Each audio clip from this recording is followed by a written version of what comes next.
Мен Тулютимирова Алина Азаматқызы, Павлодар ауданы Заңғар жалпы орта білім беру мектебінің бастауыш сынып мұғалімімін. 2014 жылдан бастап Заңғар ауылында еңбек етудемін. Педагогикалық өтілім 8 жыл. Санатым педагог-модератор. Өмірлік ұстанымым I want and I can. Мен қаласам, бәрін жасай аламын. Мұғалім бүкіл білім беру жүйесінің негізі, жаны мен жүрегі. Оның басты мақсаты рухани бай, білім құмар, ізгілікті заманауи адамды қалыптастыру. Қазіргі заманғы мұғалім іздеуші, зерттеуші, технолог, өнертапқыш.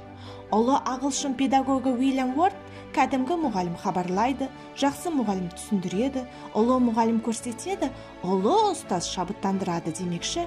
Мен өз сабағымда проблемалық оқыту, дамыта оқыту, деңгейлеп саралап оқыту және сыни тұрғысынан ойлау технологияларын қолданамын. Жасалған жұмысымның нәтижесінде көріп келемін. Ол менің жетістігім деп білемін.